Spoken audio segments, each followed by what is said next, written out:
People were a little sassy this morning. Wow. No. Maple Grove? Yeah, They're they were not sassy. No. What was going on? I do not want your help, Dr. Abbasi. Okay. Dang. Yeah. Okay, so Sassy. Hi, guys. Thanks for joining. This is Essence of Life. Today, we're talking about India, the rising star. My name is Amanda Armagas. My name is Alyssa Haber. I'm Dominic Moore. and I'm Dr. Abbasi for Essence. Now, who has been in India? Oh, Nice. half of us, 50% of us have been in India. And that was for me the first time to be in India. So let's start with Dominic. When you hear India, what comes to your mind? Man. Just be honest. Just throw whatever. Curry and the cardiothoracic surgeon who was very nice to me. Oh, good. Oh, good for you. No, Very we are going to specific. come back to both of that because you I mentioned have something very more different. important than most of people can even imagine. Curry and cardiothoracic surgeon. Okay, what comes to your mind? Well, I grew up in the Cheetah Girls era, so my first thought is instantly Bollywood. Yeah. Bollywood, you know of Bollywood. That Yes, also- the big old filmmaking capital of India and all Yeah. the dance. I think of the dancing when I think of India because I'm just Dancing, amazed good. by the movements and the culture, and then the Yeah. beautiful gowns and that. Yeah, there's a lot Yeah. of things I think when I The think of- makeup. and then Gremlin got one of Did you those really? saris. I Yeah. did. Yeah, Gremlin got one. Okay. Watch out. So what yeah, else? that's what I think of when I think of Yeah. India. Dance, the dresses. Okay, Bollywood, yeah. Bollywood. So what about you? What before our trip and Before after the our trip, I thought of food. That's my favorite cuisine. Or high population. Yeah. And what now? Now I think about the people I met. Yeah. Still, I think about food. I ate a lot there, Uh, obviously. Was it And as good as you expected? Better? better. Yeah. Better but spicier. So better like the third day. Once I got used to the spice. Yeah. And now I think of, if you look at our title, Jugad, right? Yeah. Which means make it work, which is definitely what they do there. They make it work. There's not really a lot of excuses for anything. Even like we were in what are those, not tut-tut, what's it called, like those little trucks? Those little tricycles. Yeah. Yeah. What are those called? Oh, I forgot what they're called, but I'm going guys- to show I you a feel like you picture of knew it. that. Well, we were in one of those, and they're in India, so they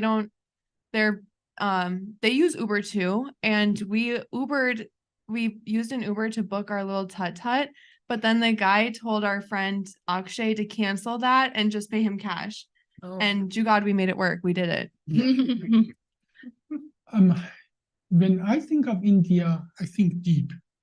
It's a culture that is so deep beyond our imagination. It's one of the oldest culture, and as well, there is something special about this culture that obviously there are conflict everywhere on the planet, but how they are in harmony with their surrounding. Now, before we start, I want to share this picture here. You see that there? That says, it's a minimally invasive spine surgery association of Bharat. Because Indian, they don't call themselves Indians. India was named after British who used the Persian old name Hindustan, variation of that, to make that, because they call themselves Bharat, not India. And India is not one country. India is 100 countries. Even languages. It seems like hundreds. Yeah, even languages are very, very different, and they have a lot of things in common with each other, and many different languages, many different religion, many different tradition. Like in some of the states in India, you cannot buy meat. It's just forbidden, or alcohol. Well, In we some- met a friend in India who doesn't even eat root vegetables. So he doesn't eat carrots, doesn't eat onions, anything like that, because it's against his religion. Yeah, and I want to show you as well a picture that I took on one of the streets there. I have a question while you find that picture. Are, in America, and Amanda being a vegetarian, people are always quick to judge diet. What are you eating or what are you not eating? So you say, oh, here, there's a lot of different cultures. Oh, I just don't eat that for my culture. Are they very accepting? Do Oh people my gosh, even yeah. ask, if you just say like, no, thank you, or I No don't do one that, cares, is that like, shocking to anyone? No one cares. I mean, that's No. what I'd expect, but Yeah.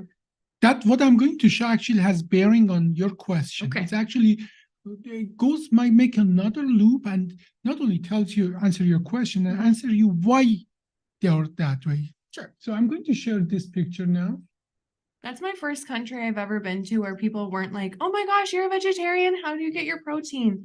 Like literally no Right. one. Probably half Yeah. of the country is vegetarian, I or would say even more probably. well, no, in some states you cannot buy meat, or Mhm. it's very hard to buy meat because the whole religion is based on vegetarianism. And now this picture, Amanda, why am I showing this picture? Because there were a lot of dogs in India, Mhm. and the dogs in India just live there. It's Like cute. they live there the same way that squirrels live in the Oh, really? US. Yeah, like no one bothers them, no one like shoos them away, but at the same time, no one's really petting them or anything. They just live there. They just live there. And that the ability to just this, and we talk to some of our friends there, say, this is just a way of life for us. There were some cows, they don't really belong to anybody. I saw on the side of the very busy street, 2 cows just peacefully sitting there, and then just this ability to live with the surrounding, I think that's something unique.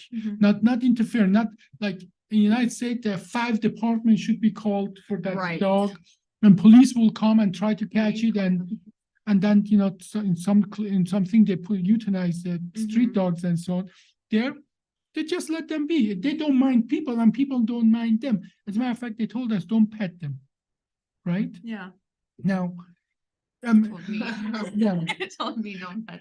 So there is a theory of flight. I'm sure you have heard about flight or the fight distance, right? Right. Like each individual, each living being has a flight or fight kind of distance. Okay. Meaning that if you're that close to each other, either you go away or you fight. Now, for human as well, that flight or fight distance is different in each community. Like for Sweden, that is almost 3 feet or 3.5 feet. You can measure that. You throw a bunch of people and see how close or far they are from each other in average. In India, and what's important is that how much population you can have, how much foxes or rabbits you can have in a place is genetically predetermined. Like in India, there is a reason so many people can live there, like 1.4 billion. Wow. 1.4 billion. You cannot put in some places, you cannot put that many people. They just fight, have a war, they kill each other, which humanity has done. Especially here, if you add that many religions, Oh my- cultures, Yeah. languages, like, It would be no. So the answer to your question, the same reason that they live and let be is the same reason they don't mind if you're vegetarian or you have a different religion. Or if you're walking barefoot. If you're walking barefoot, try to do that in the United States, people just won't let you in some places and so on. But I'm not advocating walking barefoot, okay? I think it's good for you to walk barefoot. But this ability to live and let live, I think it's very specific to Indian culture. And the ability that your language is different, yet we are okay. We are okay with that.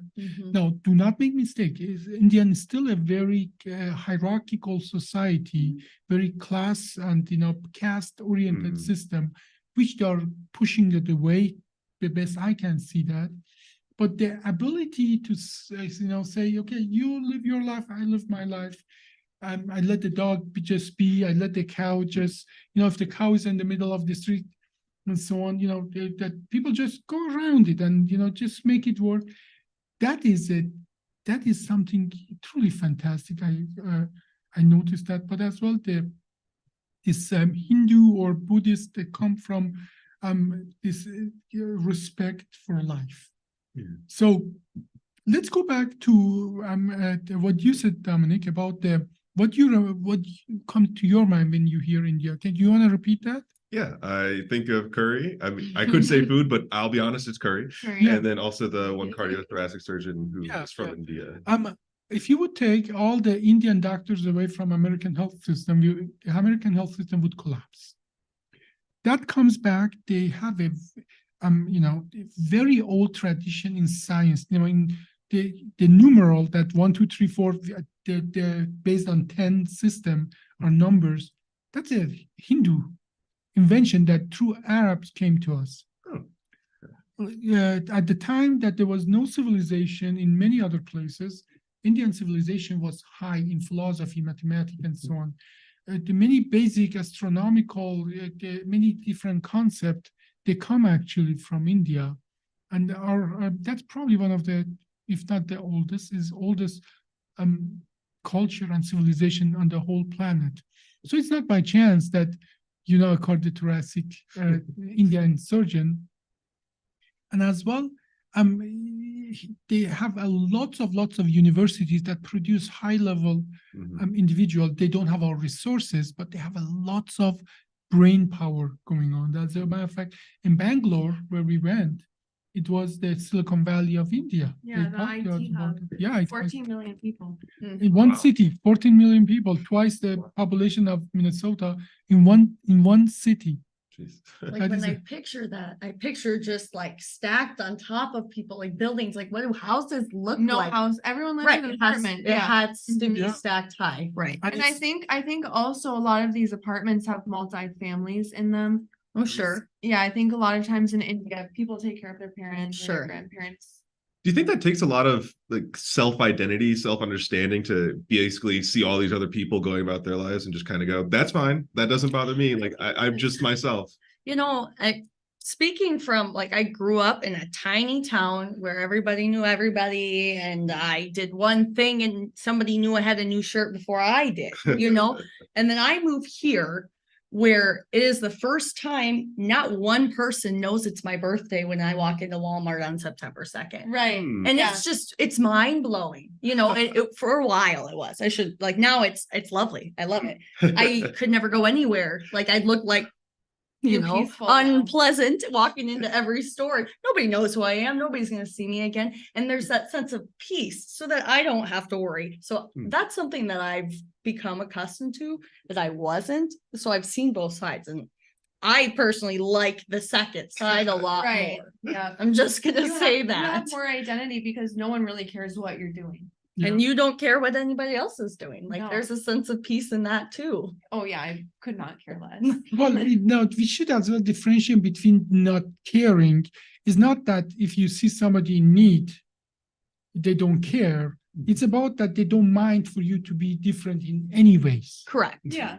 Okay. If I see Amanda walking down with 16,000 tattoos, just because I don't have any tattoos doesn't mean that I'm looking at her up and down and trying to figure Yeah. her life Right. out. Yeah. I just Mhm. say, oh, Or yeah, there's so many different religions. A lot of people have markings and Sure. so on. I don't think people are looking at other people saying they have a different religion than me So- or anything. Yeah, and everything you can think is hip or is new and so on, they had it long time ago. Like probably men- true. many men having earring, part of their culture, having nose ring, part of their culture, Mhm. having tattoos and marking, part of Mhm. their culture.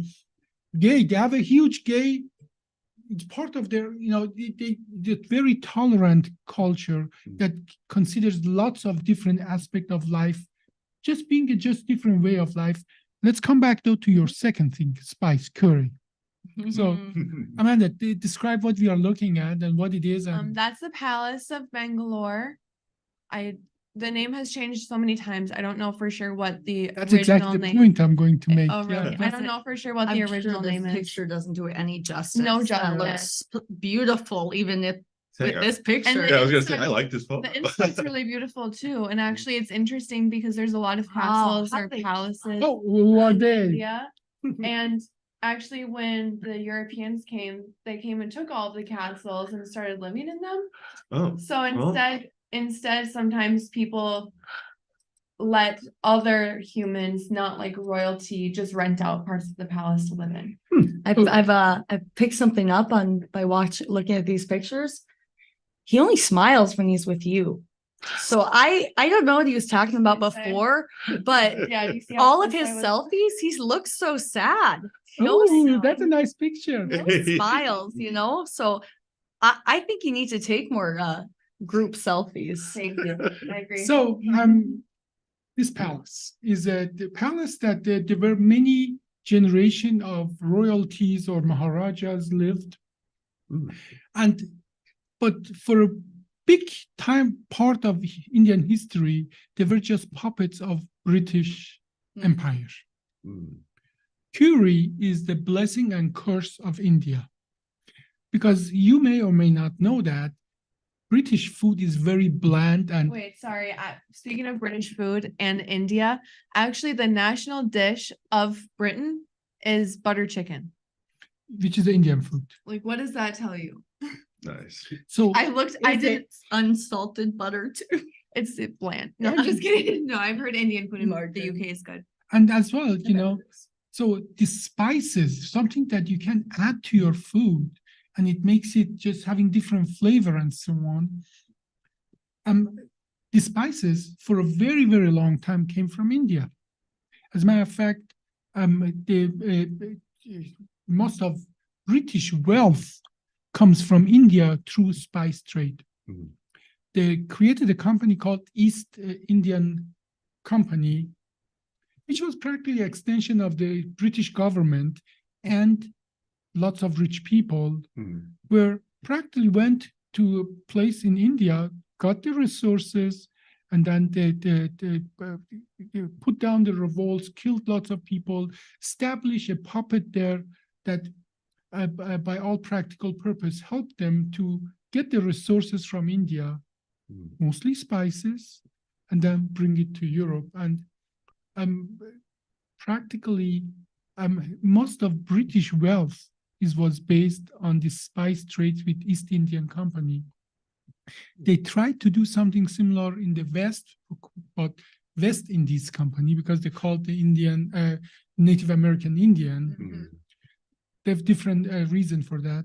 It didn't work as well as, because at that time, America, actually, it was a doctrine, that Monroe Doctrine, that US will not allow British to come and ravage anything west of the Atlantic, because we should ravage them. Why should England come and ravage them? Okay, so it's a sad history behind that. So curry is the blessing and curse of India. That the reason curry comes to your mind is we went there, we took the resources, we brought to Europe, and through England and Europe, it obviously expanded to the rest of the world. So that is the history behind I that. was gonna say that. I go to random, restaurants of all ethnicities, and they got curry on their menus. Yeah, Thai. But that comes from comes from India. Yeah, it was one of my favorite things to eat in Japan. I was Yeah. Exactly. There are That's other what I things. know I've had curry a couple different times at non-Indian Right. That's restaurants. always when we go to the Thai place, I always get the curry there. But it gets even a little worse. It wasn't just curry or spices. It was tea, it was cotton, it was lots of other resources. Like Silk is huge there. Silk is huge there, but they got the silk. Chocolate or cocoa beans or something. Yeah. Too. I don't know. All this thing, it is a very warm climate, lots of water, everything grows. Contrary to just England, where you have that 100 days in a year, sun and so on. So, and as well, in all that region, in like tea, like it get even worse. Opium. They got opium from Afghanistan, Pakistan, India, all of that. These boundaries didn't really exist to the extent we are understanding now. A little further west, when it become a little more drier, what you get there? Puppies. And what you get from puppies? Opium. Have you heard of opium war in China, where they went and they practically made everybody addicted to the So if you're British, you may not like, you may want to tune off at this point. They went there, they created tension between these different small kingdoms. And that is, they make them fight. And then they came and they governed them, took their resources. They took resources from one country, exported to another country, like with the opium and so on. And then resources from other country brought in, and they created lots of wealth back home. And the effect of that still seen today after that many years, because India is truly a rising star, but there is still a lot of poverty there. And it's in front of your eyes. You should not dismiss that. What do you think about that when I say there's a lot of poverty there? You want to say your experience that we had there? Oh, well, just the cost of labor there is really low. So of course there's going to be a lot of poverty. We were obviously staying at a really nice hotel because we were there for the conference. And that hotel employed 5 to 10 people for every one job. For instance, I was standing waiting for him to come from something, and people are coming up to me and they're like, "Can I help you, ma'am? What do you need, ma'am?" Like, oversaturated I'm with just help. waiting. Yeah, there's help for everything. I had my hands full carrying things up to my my hotel room. Staff came and grabbed my things. They would not let me hold my own stuff. So it's very. Do they expect tips? No, there's no tips. At least I gave not. one person a tip at the beginning, but no, it's not a tip. It's about like you weren't there, but I put a video out there that they're trying to lift up one C-arm into the I saw that truck. TikTok. I saw it. Yeah. There are 12 people, just 2 people are doing the job, and the 10 other people are just advising, just grabbing and so on. For if you can, that is almost, I feel like, why not use 12 people if you can use 2 people to do a job? Well, Why not? but at least those people have jobs because that's important.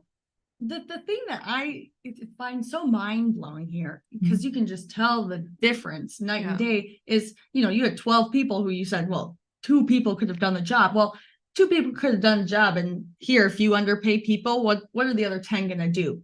They're gonna go stand in the corner. They're not even gonna try to look busy at that point. So true. They're not gonna do it. Yeah. So that's why I say, if you told me, hey, if you guys all help, I'm tipping every single person who helps. All 12 of them would be helping. Right. So that's why I have to ask, they genuinely just have the drive of, this is my job, regardless of how many people it takes. Right. It kind of blows my mind. I kind of just is that real? Do they genuinely do that? Unmotivated by money? But it's maybe they have to, or they get fired because they can be replaced so quickly. It's fair. Yeah, because I was gonna also say I can't imagine what level of government strain that takes to try and help govern that many people, especially if you're going to try and financially support people when there's such a high poverty level. Do they have HR departments? I'm sure. With all those employees. This is the tricycle you were talking about. It's cute. It is cute. There's better photos though. Yeah, I'm sure there are better photos, but this is the tricycle that here, as you see. Let me share the screen with the viewer. Is it battery operated? No, they have pedals. Something like a bike. Yeah, and Amanda had a really blast. I loved it. I would love that. Yeah, too. yeah. And it's open. You You get the air. car. Yeah, but let's as well, be very honest about this. We saw as well through poverty. You want to talk about that girl that you thought is 14 and I thought is 10 years old at 1 a.m. when we were coming back? Well, I mean, just like any large city, there's going to be people that are unhoused and people that are maybe on the streets begging. But the difference is in India versus the US. If you go to LA, you see the street of homeless people and they're all laying there. A lot of them are mentally, they have mental health issues. But here, in India, the people that were homeless were at least trying to maybe sell stuff. The girl who he's talking to, I had my window down in the car. She came in, she put flowers in the car, and she's like, "Here, these are for you." It's a scam to She wants you to get hold money, them. Yeah. So I had to tell her, no, I can't do that. I need to roll out my window if you're gonna do it. and everything. So, So and we were, even the young boy, we were standing there and this young boy followed us for blocks. he wouldn't say take no for an answer. No, he kept saying, please, please, like I gotta assume they did this to tourist type people, they right? did They're everyone, but for sure, yeah, with a Well, I tourist. look like an Indian. I'm not. You are different. By the way, what? we went to a don't- club. We went to a club. Everybody wanted to take a picture with. It She actually was my was first. treated like she was treated like a celebrity there When I was leaving the club, people were lining up to take photos. with you. Yeah. She But I ate think that that's up. all we have time for. That's all we have time for today. So Well, I wanted to mention a few more things. You know, these people, this poverty in India is truly wealth and disparity in wealth and poverty issue. Whereas in the United States, the homelessness is a mental health issue more than anything else. These people go work in the day, but they don't get enough money to have it. And we were told by a friend, Dr. Gupti there, that no, they're working. We are just not enough for them to really have a house. And then they have this homelessness issue there. Now, as well, I want to talk about the true opportunity for India. The recipe for growth is obviously education. There's a lot of that there. And additional to that, access to affordable labor. That's a big issue. In the United States, it's just it's become unaffordable as an entrepreneur. It's very hard for me to be able to pay everybody, and because everybody want to have a certain living standard and so on. That in India is still this disparity as will create a lot of opportunity that you can put a company together. yeah, I But think you in wouldn't the be able to US do there's that. a lot more genuine greed Yeah. than in India. So even if someone, yeah, I'm not even gonna go there, but I think in India people are trying to live. In the US, people are trying to live better. Yeah, but no, let me to put it this way, that this access to affordable labor is a huge opportunity for India that we won't have here. So, and I'm saying to everybody that if the time to right time to buy Bitcoin is when it was 30 cents, not when it's $70,000. And India is right now there. I mean, we are going to invest there because we believe that it has all the ingredients for growth. Well, yeah, and not to mention that, but India is growing really fast too because they stopped working with China. So India does not take any imports from China. Everything there has to be made there. Yeah, that was huge for them. And their economy took a hit when they first stopped collaborating with China. But now they're starting to grow so much more because they're making their own, internally. Yeah, they're I making have their a own question. At what age do you think they start working there? Like Well, child labor? I Like would I'm not going say- into child labor. There laws, is, I don't I think would there's say a as limit. child, but yeah. like, when I started working at a young age, like my parents instilled working, Yeah, same. didn't have a choice in my household. Well, there, I gotta imagine that takes on a whole new meaning. So I was just curious, like at what age you saw like 5-year-olds or 10-year-olds out there hustling already, or Yeah, I would say there's like 10-year-olds out there hustling. Yeah, obviously we were in the city and we didn't have too much. We were in a upscale hotel. Sure. We were in a university with highly educated people there and so on and so forth. But yeah, I think but I see there's a lot of poverty issues still there. But I see based on data how far they have come. It's amazing how far they have come. And this is a picture of our, after our cadaver lab. Sometimes we do cadaver lab here, and we have like 1 or maximum 2 cadaver. They had like 15 cadaver, and it was hustling. It was like this education system there. It was truly amazing. You know what? Maybe he does look kind of Indian because it took me a long time to find him.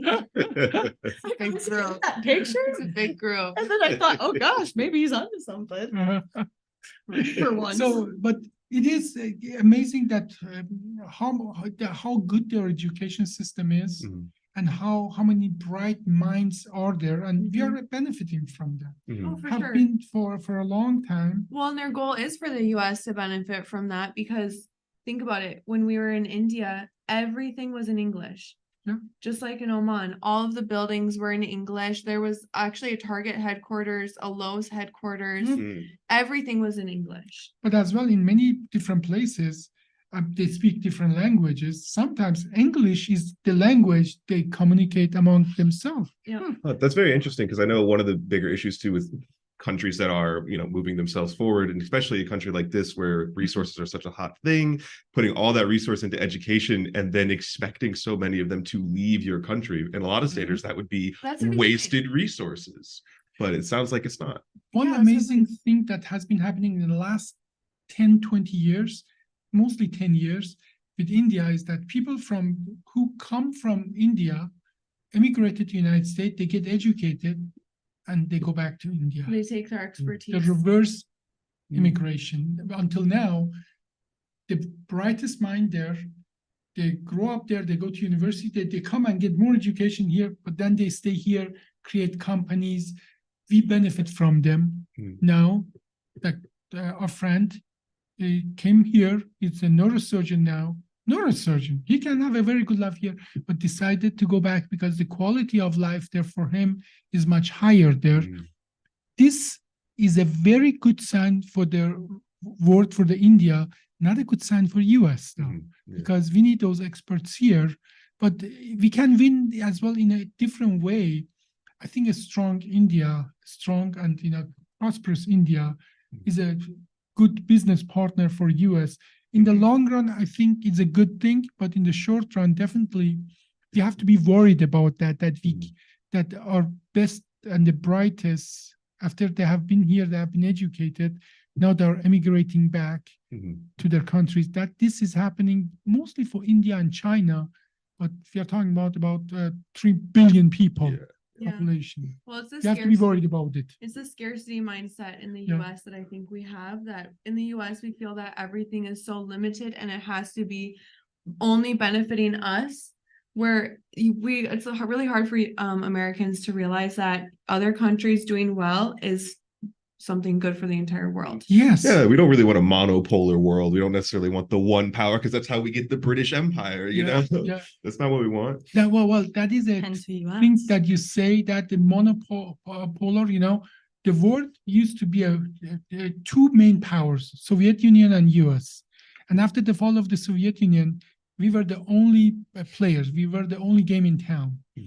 Now, we have to come to just agreement that in the future we will be still very strong, but we won't be the only power. And that is part of the thing when I hear in our Congress I'm sorry to say that some of these idiots trying to fight China, trying to limit China's power in the world. These are cultures that we didn't have anything in the United States. United States didn't exist. The whole thing wasn't discovered when they were at the highest level of civilization. They are just having their natural place in the world order, and we have to come to the conclusion that we are not the only game in town anymore, and we have to there is no way around that. India, China, and some other cultures are going to rise up, and it's going to be a multi-center world, multi-faceted world, that we can play along and set up the rules of the game and benefit from that, or we can isolate ourselves as we have been doing in the next 10 years. We will benefit if we are part of the game than try to limit the rise of the new powers, which are the old powers. True. Well, Jinx, you owe me a soda. No.